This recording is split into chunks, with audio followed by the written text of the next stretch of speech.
What's up, y'all? It's me, Erica. This is Wednesday's video. Love and Hip Hop. Love and Hip Hop.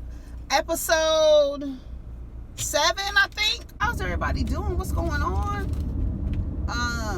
I had to, if y'all haven't watched both of the videos that I made yesterday, I had to come back after processing the video with that man and that little girl. So if you haven't watched it, go watch it. Ooh, the light is out up here. So Joe and Remy, it starts off with, and they are talking about state of the culture. You know, everybody knows what their little show is. He's asking her for advice, or asking her to talk to Cyn about what's going on with her. Maybe, you know, as another woman, she'd be able to give her some advice or anything like that. She would not be the one. Remy Ma would not be the one I would send a 25-year-old girl who just had a baby by a ex-rapper. I don't think that she's the right person for advice. That's just me. They talk about she's against the nanny, getting a nanny or whatever. Remy asked, do you think she's bored? Cyn don't have nothing to do. You talking about you in the studio singing and stuff. I don't know. I don't like to kill people's dreams, but girl, really, come on. I mean, she could sing. Now, I heard her sing, but you know, I mean, I don't know. I don't want to say anything negative about her singing because she's not a bad singer, but it's like, girl, what are you gonna do? Like, I don't know. I think she's bored. Do she need to see a school counselor to figure out what she wants to do? Because the singing, no, it's not. That ain't it. Yandy, they get on her and she's talking about this little girl named Infinity that she met in her mentorship program or whatever. And, you know, we have to protect the kids, and she had shared some things with Yandy about her home life. She's in foster care, and that she wanted to run away. And so Yandy went and got her, and now she's at the house. Now, not understanding the laws and the rules, I think, you know, should she have known? Would somebody have known? Like, you cannot just go get a foster kid from their house and just be having them living at your house without nobody knowing where they are. At the same time, she was calling everybody and nobody was answering the phone. So where were y'all at, and why was this little girl, no one was looking for this little girl? That is what concerns me. Fuck her having to call everywhere. Nobody was looking for her. That's the problem. What I was like, wait a minute. You calling all these places and know her the foster home is not picking up, her caseworker is not picking up. That's a problem. And just like that other girl, Maggie, said, when they get in that system like that, it's really bad. Shout out to the foster parents out there. How are y'all not looking for this little girl? Like, that just gives me an idea of she's actually in somebody's care, or with somebody who actually cares about her. And that person is looking for the people who are supposed to be caring for her. And this is why kids need to be adopted. Because why can't we find you? Adopted, fostered, why can't we find you? Why? I didn't get that. Anyways, Safaree, Jacquay, and Rich go out. Safaree tells them about his dildo deal or whatever. They're like, we wouldn't do it. I don't believe them. Sounds like he's going to be getting paid a lot of money for it.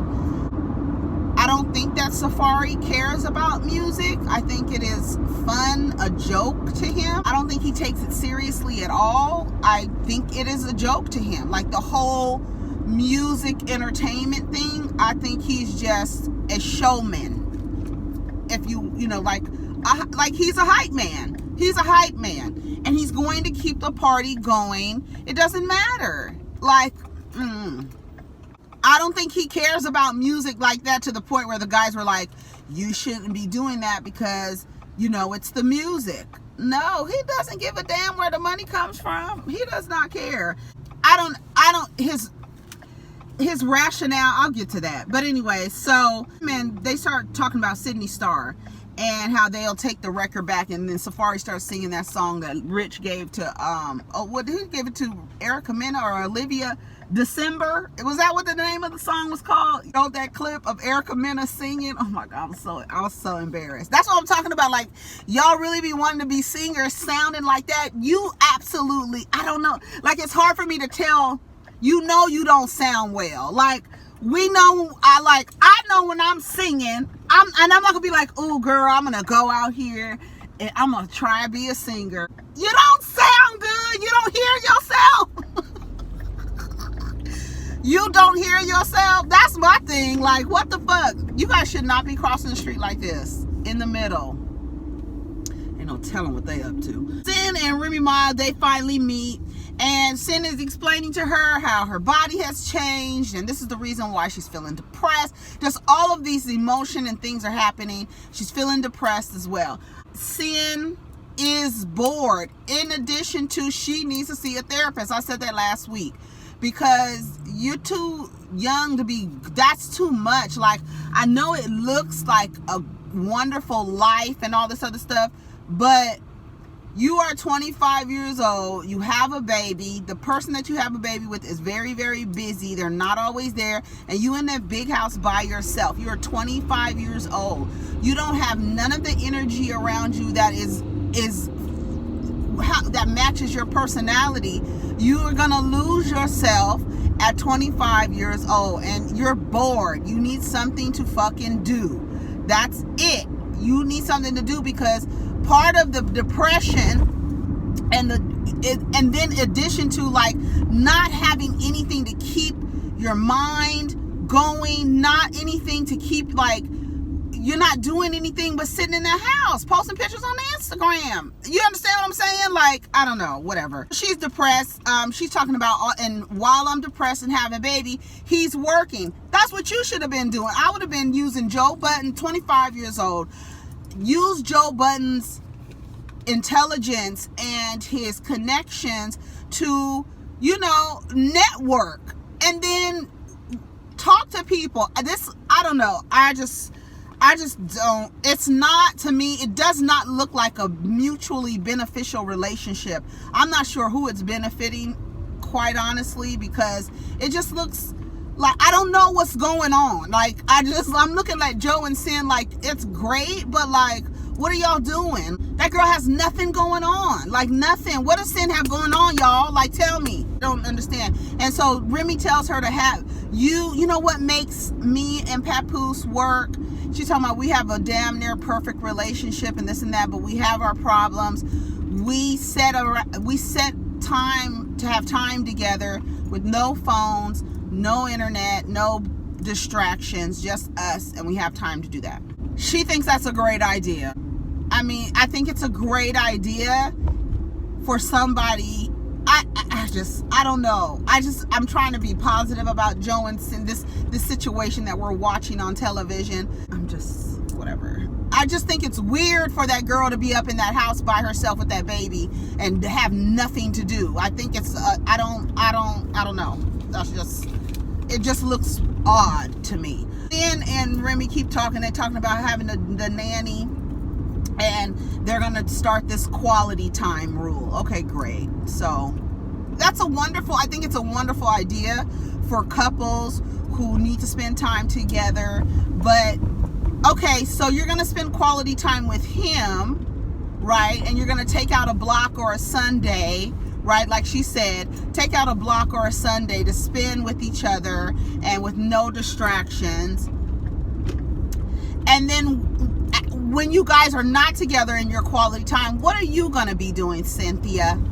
What's going on? You understand what I'm saying? Okay, whatever. Maybe I'm just thinking too much about it. Sidney Starr's in the studio with her friend, who tells her, I don't understand why nobody has ever heard her rap. That's my question. Y'all ain't never heard her rap, and she been in this, like, she been in the DMs for 3 years. She's not posting anything on her page. Like, no one has ever heard Sidney Starr rap. This is supposed to be somebody that's really close to you and very supportive, and he's never heard you rap. or this particular rap is just simply trash and everything else is cool and you just can't get it right this time. I'm confused. I don't understand what's going on. Why ain't nobody ever heard this girl rap? I just don't get it. It's whack.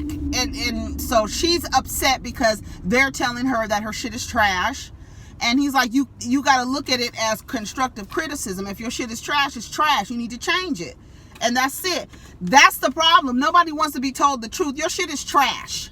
Okay? Maybe we can work on the delivery. Maybe we could say we need to work on, there's some space for improvements here. You understand what I'm saying?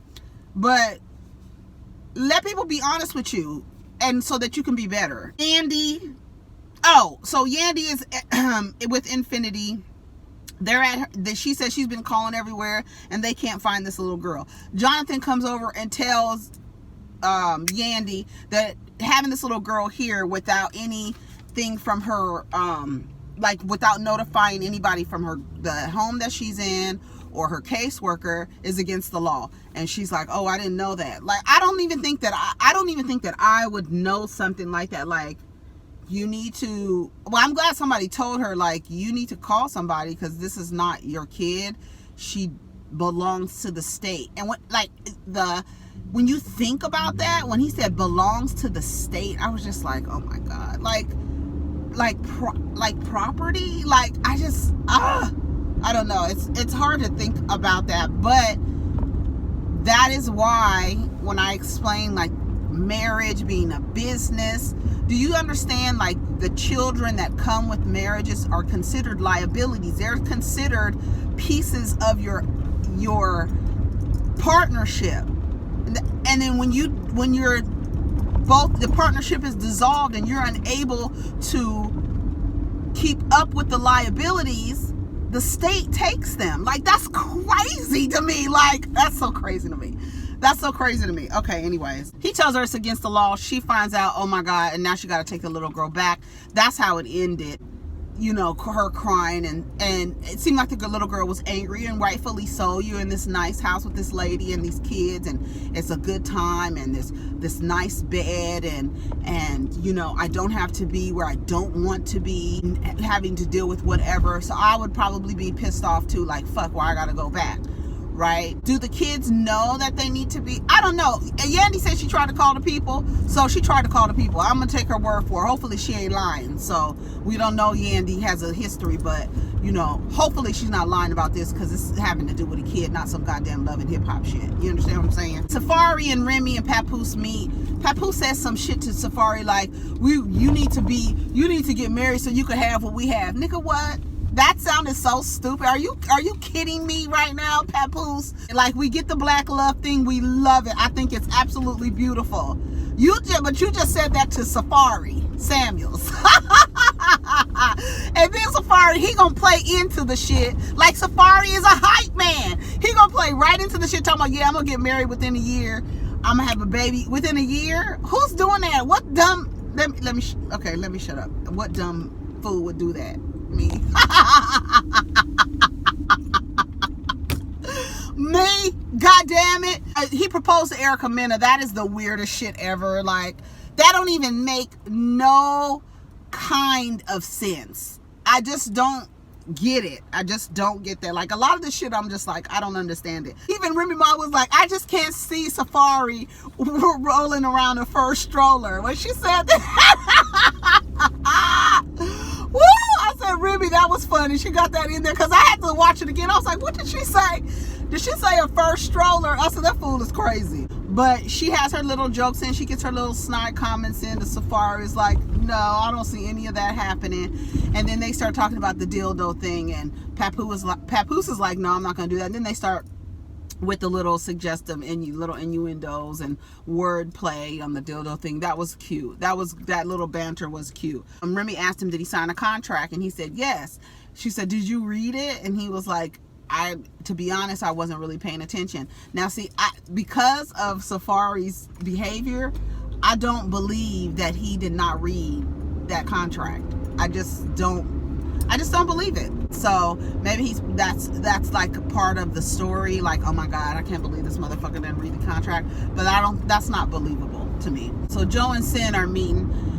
Why does Cyn look like in her interviews that she got a goddamn robe on? That white satin thing she got on, is that a dress? Every time I look, I'm like, she got on a robe. Every time. I'm like, she comfortable as shit.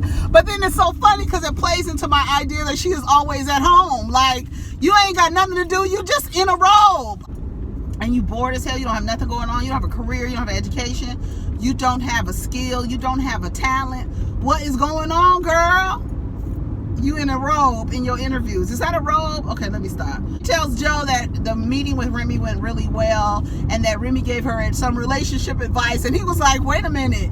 Relationship advice? I figured that she would give you some advice about like how to deal with this postpartum shit. He was like, wait, so are you depressed? And then she was like, I am, Joey, I am. I'm like, okay. I can see where he's coming from because it's like the first thing should be fix myself, right? But she also feels like something is wrong in the relationship as well, and that's adding to it. And she's not focusing on herself first, but more so on the relationship, not realizing that if she doesn't work on herself first and only works on the relationship is not going to work. She has to work on herself first. But she is at an age where she feels like the relationship is more important than herself. That's why I see like he's confused, because he is an older person and he understands like, wait a minute, you need to be working. Like he's dealing with her operating from a different level of consciousness because he's already been through these things. So he's like, wait a minute, are you really depressed? Are you really trying to work on our relationship? Because I think your mental health comes first. This is what he's telling her, you know? And I'm agreeing like that.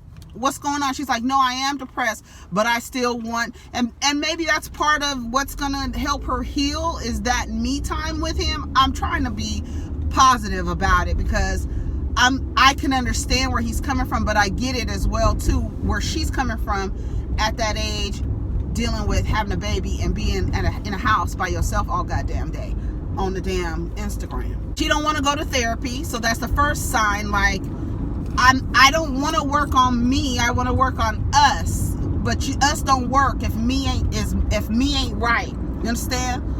She don't get it, and so that's why he's like questioning her. So, anyways, what do you guys think? You guys think Joe understand where she's coming from? What do y'all think about that? I don't know. I think he understands where she's coming from, but I think he's telling her to work on yourself first. And that's going to help us because I'm dealing with you as you're going through these things as well.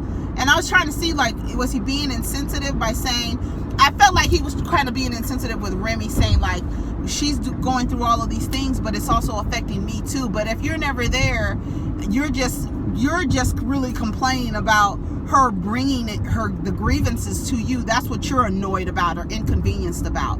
I don't feel like she's really giving you the blues outside of asking you to spend some more time with her. Do you understand what I'm saying? Anyway, Safaree, what do y'all think? Do y'all think that the dildo shit is gonna affect his career? I don't, because I don't think he gives a fuck about a music career. Like, I really just don't think Safaree does. What do you think? Do you think if your partner had a dildo, a mold of his penis that was being sold, would you have a problem with that? Because he was like, what will my future wife say? And I'm thinking, would somebody actually have a problem with that? And I'm thinking to myself, would I have a problem with that if the person that I was with had a mold of their genitalia being sold as a sex toy? I don't know. I don't think would I be mad? And also, I'm like, your future wife, who would be mad about that? Would y'all be mad about that? I don't know. I'm like, what? Who cares? Like, who gives a damn? Yandy and Nia Lee and Maggie go out. She tells them about the kid and all this on that situation, and then Maggie makes that comment about the foster care system and how it's not a good system to be in. Like, that's what I said. So shout out to the people who take the children out of the system for while they're in the system, but outside the system, and give them some kind of stability and some consistency and some structure and some love and support and encouragement. Because I mean, I think all of us have heard stories about children in the foster care system. Hopefully that little girl, I think she says she's adopting her or something like that, or she's going to become her foster parent or something. Is that, I thought I read that somewhere about Yandy. Sidney and Nayeli, they go to a photo shoot, or they're going to do like a makeover on her, fashion hair makeover, and she is resistant, and she's like, you know, as a trans woman, I'm very self-conscious about how I look, so when somebody says something about how I'm presenting, it's a problem. I feel uncomfortable.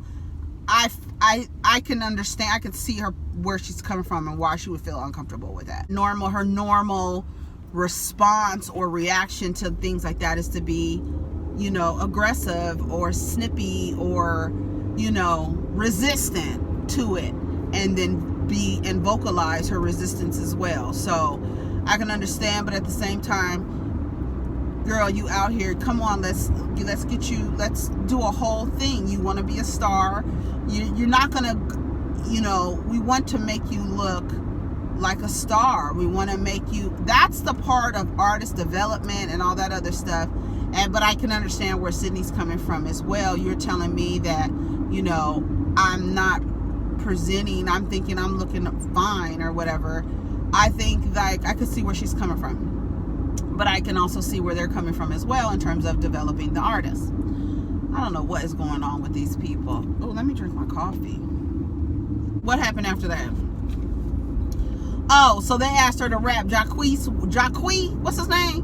Jacquee. He walks in, and this lady has reindeer antlers on her car. It's Christmas time is over, lady.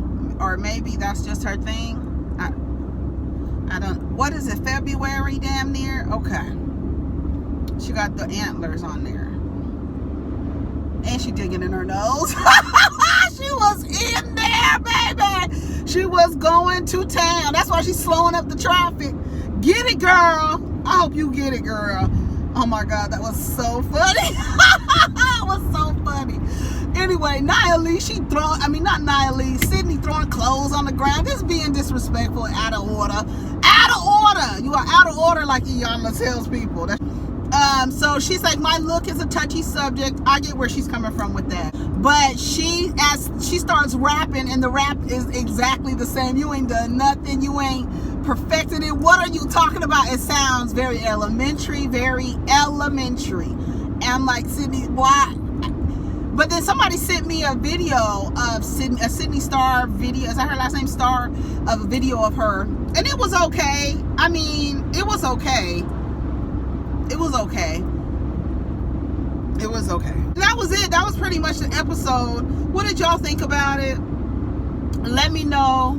What do y'all think about Joe and Cyn? And then, do y'all really think that Safaree gives a damn about a music career? Like, honestly, tell the truth. Do y'all think so? Because I don't think he does. And I'm like, am I the only one who feels like that? I don't know. All right, anyways, I'm out of here. Take care of each other.